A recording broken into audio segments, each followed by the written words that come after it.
আশঙ্কাই সত্যি হলো, পাকিস্তানে হামলা করে বসল ভারত। ভারতের ক্ষেপণাস্ত্র হামলায় ৮ বেসামরিক নাগরিক নিহতের দাবি করেছে পাকিস্তান, যাদের মধ্যে 2 শিশুও রয়েছে। ৬ মে গভীর রাতে ভারতীয় বিমান বাহিনী 5টি ভারতীয় যুদ্ধবিমান ভূপাতিত করার দাবি করেছে। কর্মকর্তাদের বরাত দিয়ে স্থানীয় গণমাধ্যম এ খবর নিশ্চিত করেছে।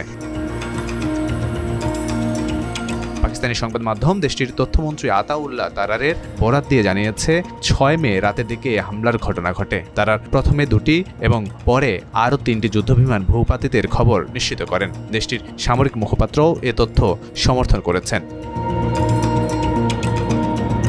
প্রতিরক্ষামন্ত্রী খাজা আসিফ মার্কিন সম্প্রচার মাধ্যম ব্লুমবার্গকে দেয়া সাক্ষাৎকারে বলেন, ভূপাতিত হওয়া বিমানগুলোর মধ্যে 3টি রাফাল, একটি সুখোই 30 এবং একটি মেক 29 রয়েছে। এছাড়া বেশ কয়েকটি ড্রোন ধ্বংস করারও দাবি করেছে পাকিস্তান।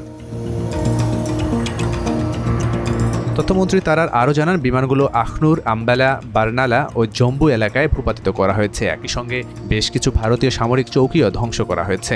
পরিস্থিতি এখনও উত্তেজনাপূর্ণ এবং ভারত কী পদক্ষেপ নেয় সেদিকে নজর রাখা হচ্ছে। তবে যুদ্ধবিমান ভূপাতিত করা নিয়ে পাকিস্তানের দাবির বিষয়ে এখন পর্যন্ত ভারতের পক্ষ থেকে কোনো আনুষ্ঠানিক বক্তব্য পাওয়া যায়নি।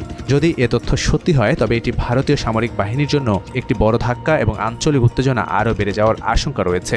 রাফাল যুদ্ধবিমান সম্প্রতি ভারতের বিমানবহরে যুক্ত হয়েছে এবং এটিকে তাদের সামরিক আধুনিকীকরণের একটি গুরুত্বপূর্ণ অংশ হিসেবে বিবেচনা করা হয়। পাকিস্তান বিমান দাবি করেছে তাদের কোনো যুদ্ধবিমান এই সংঘাতে ক্ষতিগ্রস্ত হয়নি। তারা ভারতীয় গণমাধ্যমের প্রচারিত পাকিস্তানের ক্ষয়ক্ষতির খবরকে বানোয়াট বলে উল্লেখ করেছে।